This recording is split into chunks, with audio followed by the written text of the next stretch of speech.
Olá, estamos de volta com o Senado agora. Os senadores aprovaram a proposta de emenda à Constituição que acaba com a possibilidade de os partidos se coligarem nas eleições para deputados federal, estadual e distrital e vereadores. A PEC é parte da reforma política e ainda precisa ser analisada pela Câmara dos Deputados. Um dos objetivos do projeto é acabar com os chamados puxadores de voto, candidatos que recebem votação expressiva nas eleições proporcionais e acabam levando para o legislativo integrantes da coligação com baixo desempenho nas urnas. Alguns partidos adotam alguns critérios, colocam celebridades, gente tem 1 milhão de votos. Aí ele traz com ele gente com 200, 300, 500 votos.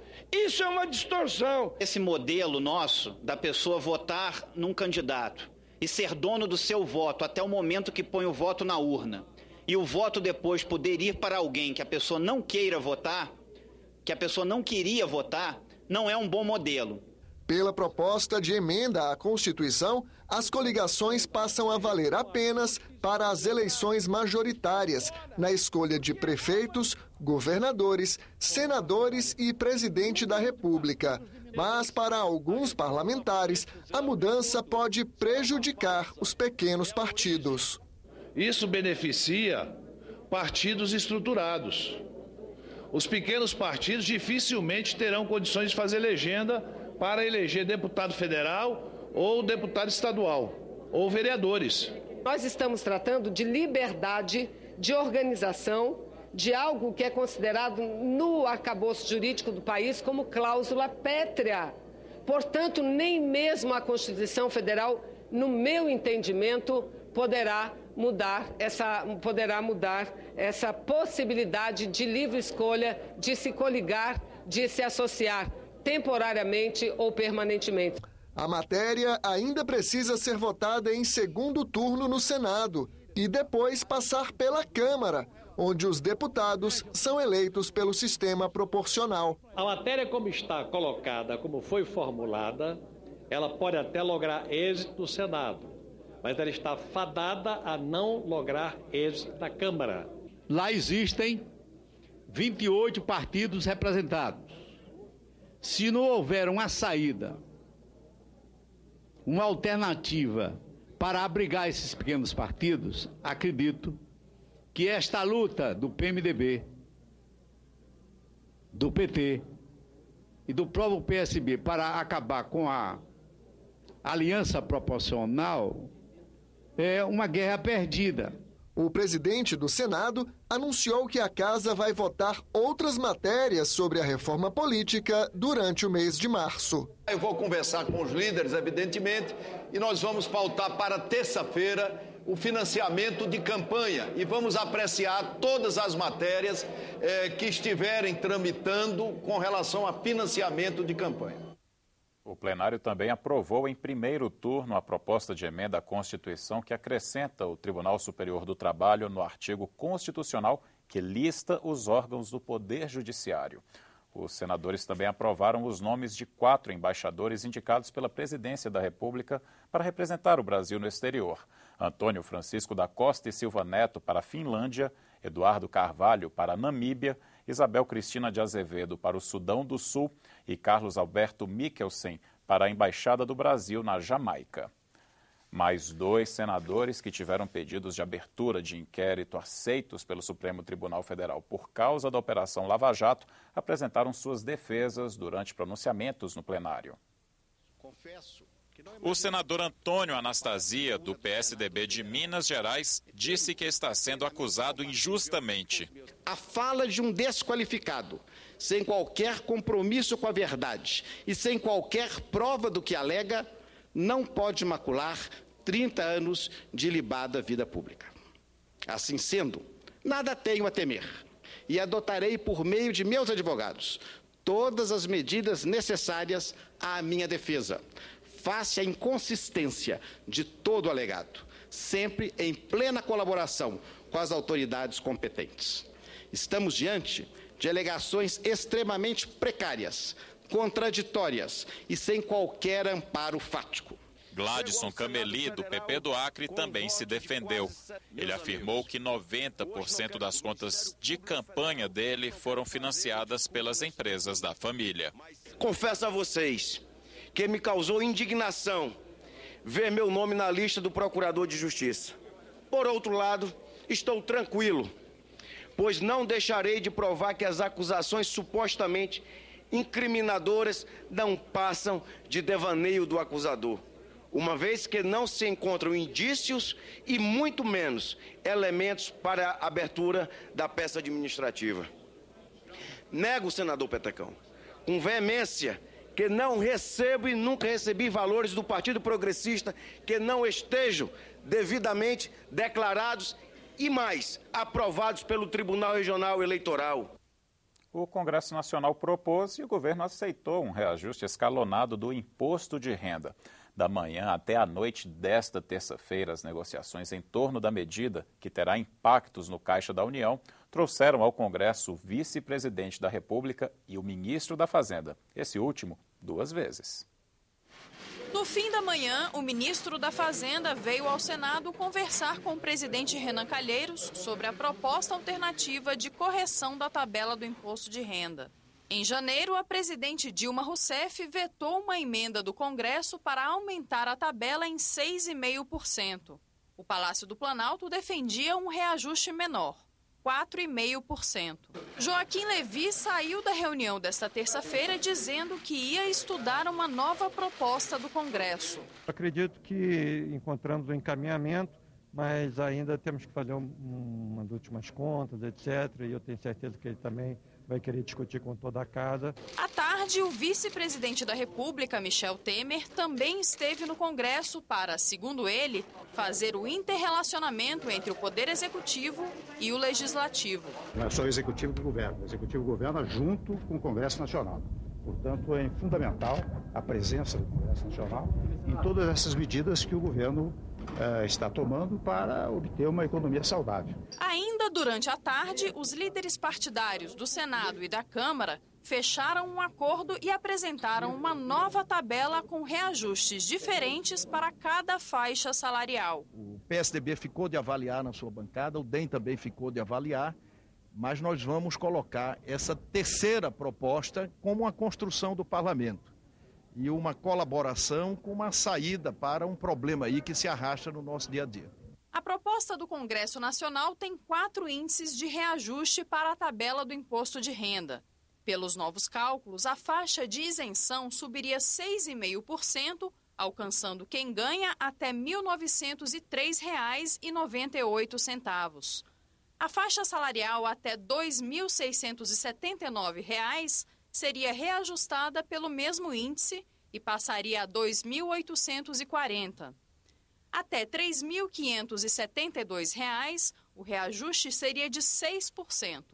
A faixa até R$ 4.463 subiria 5% e chegaria a R$ 4.664. E a última faixa, para quem ganha acima de R$ 4.463, teria um aumento de 4,5%.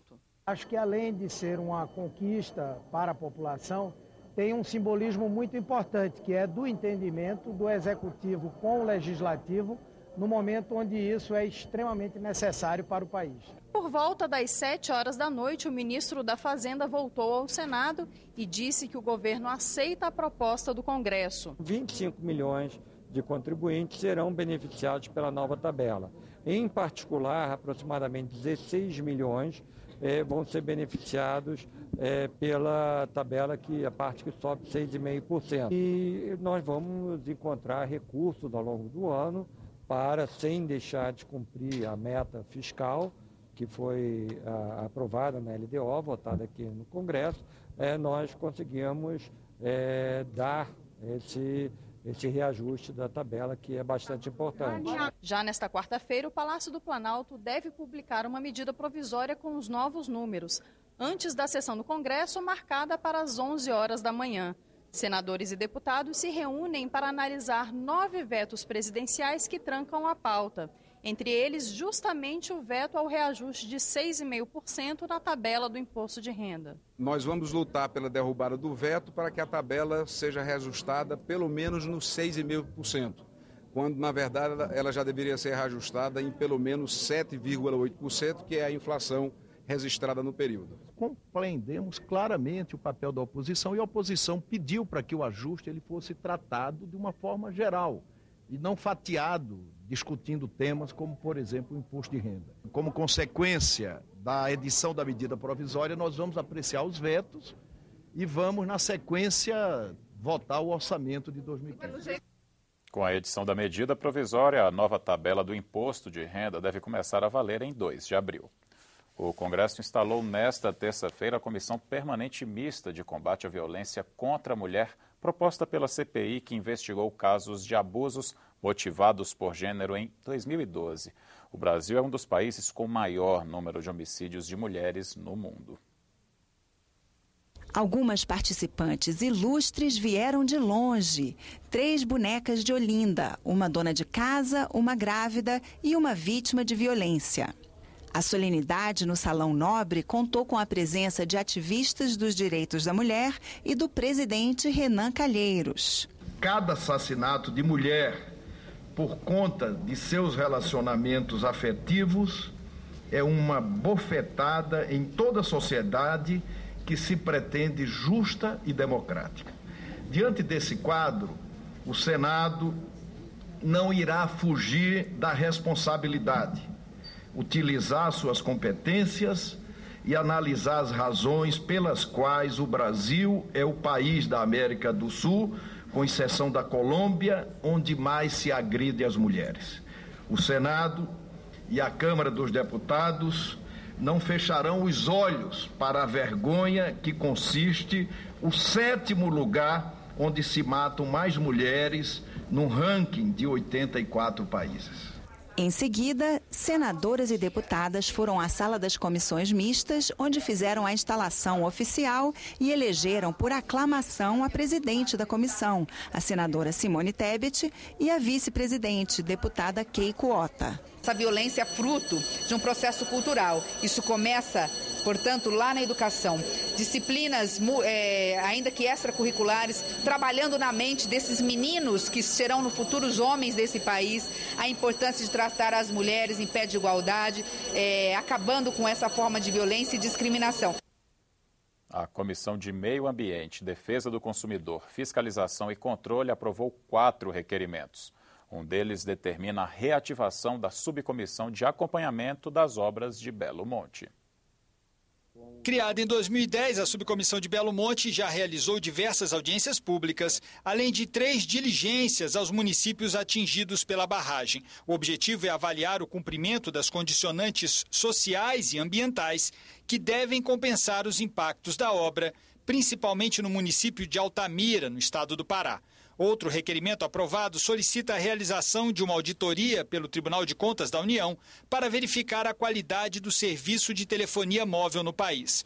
Foram aprovados ainda mais 2 requerimentos para a realização de audiências públicas que vão discutir a biodiversidade. Tramita no Senado, em regime de urgência, um projeto de autoria do governo federal que regulamenta a pesquisa e a exploração do patrimônio genético brasileiro, bem como a repartição dos benefícios decorrentes dessas atividades com as comunidades tradicionais que detêm esse conhecimento. É uma matéria complexa, já passou na Câmara e eu espero dar minha contribuição muito inspirado naquele entendimento que nós conseguimos quando eu fui relator no Código Florestal aqui no Senado Federal.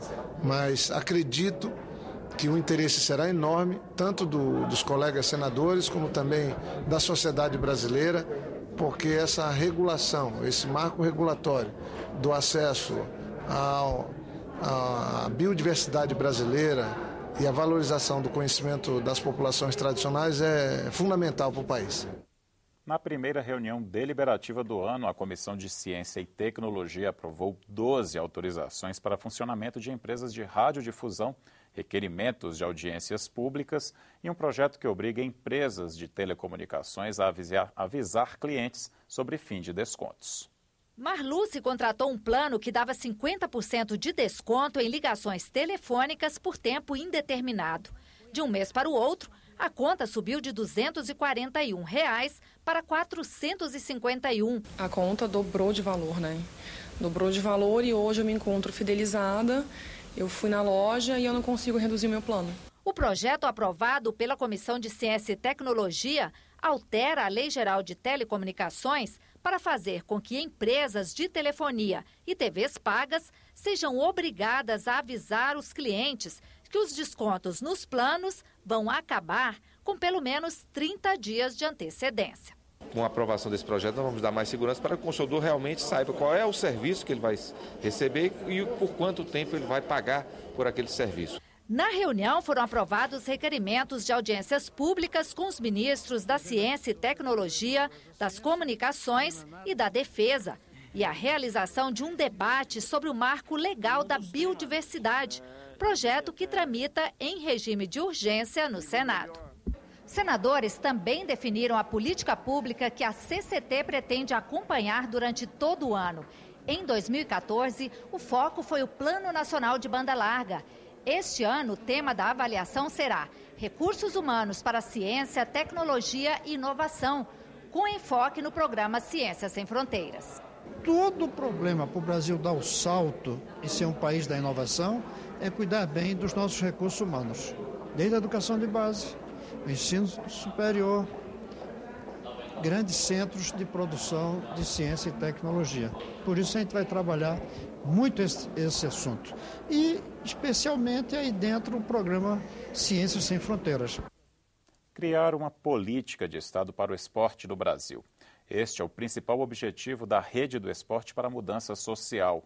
Representantes da entidade participaram de um encontro na Comissão de Educação.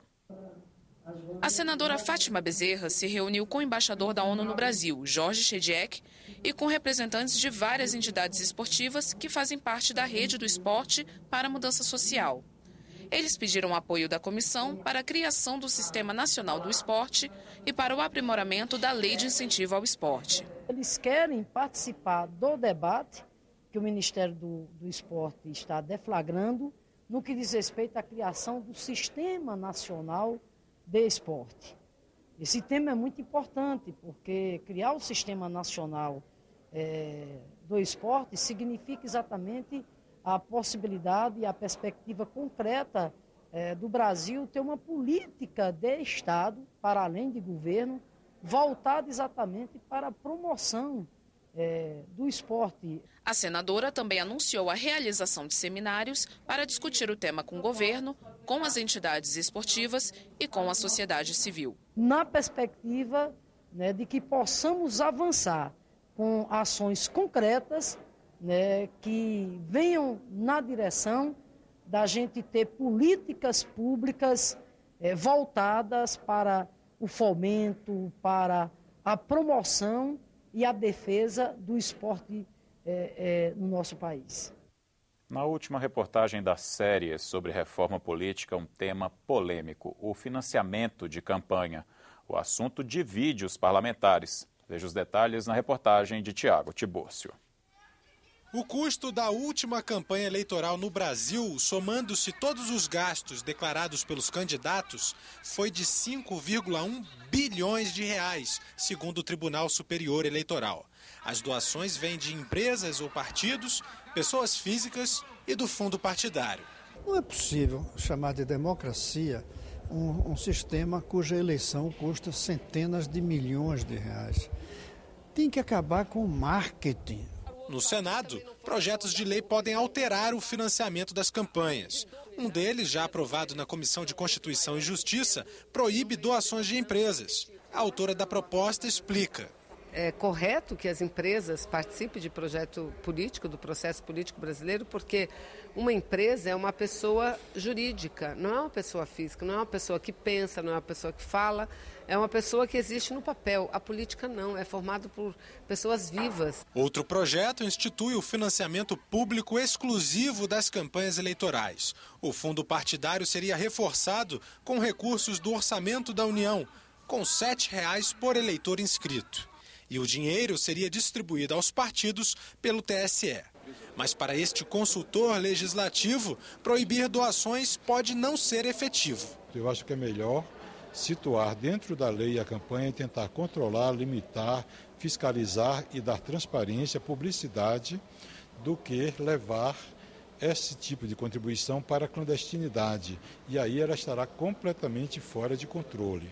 Outros senadores defendem um modelo misto, onde, além do financiamento público, pessoas físicas também poderiam doar. Já temos hoje financiamento público, fundo partidário, tempo de televisão, com isenção fiscal, mas nós temos que somar isso, algo misto.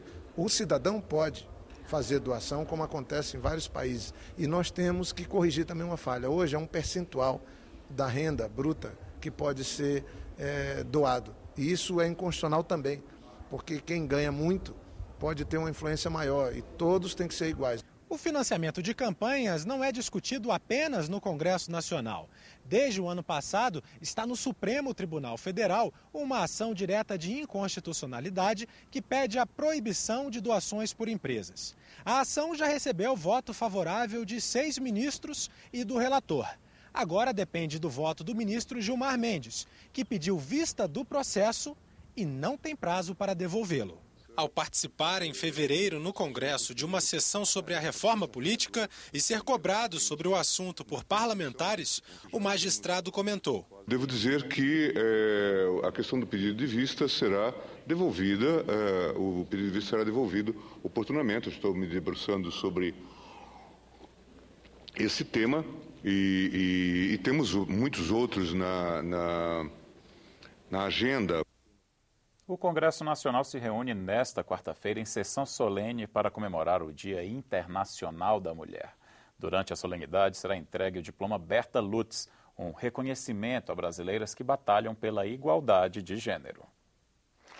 O diploma Mulher Cidadã Berta Lutz foi criado pelo Senado Federal em 2001 e homenageou até hoje 70 mulheres, entre elas a ex-senadora Emília Fernandes, a feminista Rosemary Muraro e a presidente Dilma Rousseff. Sindicatos, entidades feministas podem encaminhar para cá sugestões. E aí nós temos um conselho do Prêmio Berta Lutz e esse conselho é que elege democraticamente, por voto secreto, inclusive, quais as mulheres que estão aptas a receber. Geralmente são 5. Excepcionalmente, neste ano, 6 mulheres vão receber o diploma Berta Lutz.